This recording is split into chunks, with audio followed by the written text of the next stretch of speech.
Welcome to Low Country Spotlight. I'm your host, Margie Pizarro. Thank you so much for joining us. You know, it always makes me feel so good to know that you all are tuning in to find out about the wonderful things that we've got going on in the Low Country. And of course, today is no exception. We have in the studio with us as our first guest, Representative Jenny Horn.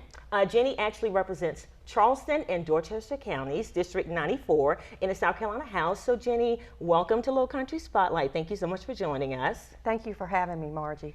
It is a wonderful opportunity whenever I get to sit down and talk to you, because you have become one of my sheroes, if you will, based on that wonderful speech that you gave in the South Carolina legislature last year. Take us back to what was going through your mind and some of the things that were going on, even in the political climate, even in our community at that time.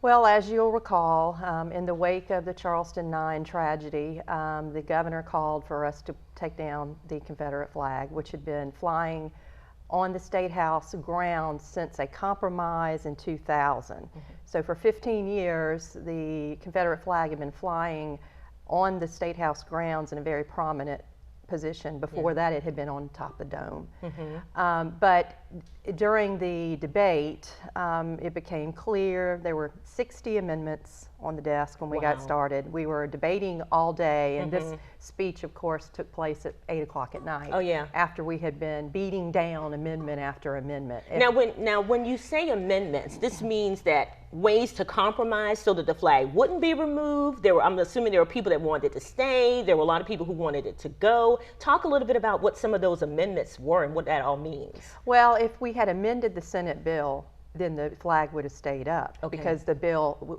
we had to accept what the Senate had sent to us in order for us to take the flag down and to do it swiftly. So when we were faced with all of these amendments, it became apparent that the goal was to stall the momentum of taking down the flag. And without, if we had voted to amend the bill, the flag would still be up today. Even right now? Even right now. And that was, is it fair to say that that's what the intentions of some of the lawmakers was, to keep it there? Oh yeah, there were people who wanted to keep it there. And you know, a lot of people, there's so much debate about it in terms of what it represents, and some people say it's heritage, other people say it's hate. Tell us what your take on the flag is. Well, I think that after the Emanuel 9 shooting, and it was apparent and it was abundantly clear that this young man was guilty of a hate crime. I mean, I know he's being tried in the legal process now, so he's certainly not guilty until he's convicted. However, he used that symbol to as a symbol of white suppression, you know, a white supremacist. Okay, that's all. And so I don't think, you know, there are those that say, oh, well, it's my history and heritage. Well, that's great. However, it's not a sovereign flag. It should not be on a state house grounds. That's the house for the people. The taxpayers support that house.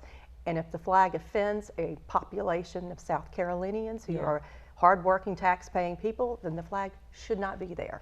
And of course, I think it's wonderful that people feel so strongly about it that they want to fly it on their own private property. But the issue, as far as I was concerned, is this is a state property, and the Confederate flag is not a sovereign flag. Therefore, it should not be flying. And you put that in such layman's terms, and I mean, the social studies teacher in me just kicked in. You're absolutely right. We have a flag for the state of South Carolina. We have a United States flag.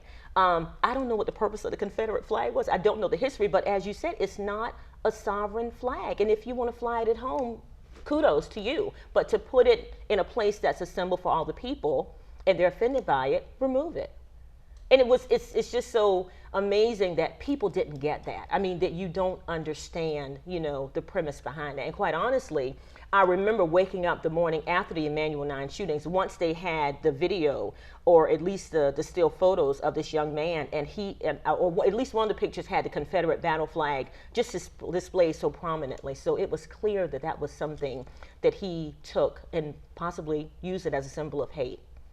Absolutely. Yeah. Absolutely. Well, talk about the speech, because I told you where I was when I heard the speech. I was in California, and I wake up, you know, at 8 o'clock on the east, on the West Coast, which I don't know. I guess it's 11 o'clock on the East Coast, and I see you making this impassioned speech. And I'm like, holy cow, what is going on there? So talk to us about the speech and how that all came about. Well, it was, like I said, we were very frustrated with the amendments. We had voted a tie vote to amend the bill, and if a tie vote fails in the House, so we were one vote away from the flag being up, and I felt like that I needed to get up and speak as a Republican woman in the South to acknowledge that it's offensive to people. It's offensive to my friends like you. Because we've been friends for years. Oh yes, we have been. And it was offensive to a lot of people who sent me letters, who called me about the issue. The media had called me about the issue before we had taken the vote. But the speech was born more out of frustration, and it was not scripted. It was completely impromptu, and even before I went to the well, is what we call it, I wasn't really sure what I was going to say, and if I was even going to the well. But when I went to the well, I just let my emotions go and spoke from the heart. And I've been told it changed the trajectory of the debate, and that it was a breaking point, a turning point in the debate. And after that, we started beating down the amendments, and we were able to get the flag down at 1:15 in the morning. And we're so proud that you took that stance, and that you went to the well, and that you were given the right words, because it happened. Now, in our last minute, you've got a campaign that you're on. Tell us very quickly what you've got going on and what the whole basis of this new thing is you're doing. I am running for Congress in the first congressional. Why don't you look at that camera right there and tell us? Wonderful. Tell us about it. I am running for Congress in the 1st Congressional Republican primary on June the 14th, and certainly look forward to being on the campaign trail. My website is www.jennyhorn.com. Would love for you to check it out if you'd like to volunteer to work on my congressional campaign. I need lots of grassroots supporters, and certainly look forward to the debates that we may have and the campaign in June. Okay, well that sounds wonderful. It seems like you're onward and upward. You've done such a wonderful job representing the House of Representatives District 94, so we're happy that you're kind of reaching for something that's higher in a way that's going to have an effect on a lot more people. Well, thank you, Margie. I appreciate being on your show this morning. Well, I'm so glad that you can come, and we will have you back. So thank you so much for being with us. We've been talking to House of Representatives member Jenny Horn. She represents Charleston and Dorchester in District 94, and you heard what she said. Go to her website, check her out. She's doing wonderful things in this community and wants to continue to impact the community in a more positive way. So don't go anywhere. We've got more Low Country Spotlight coming right up.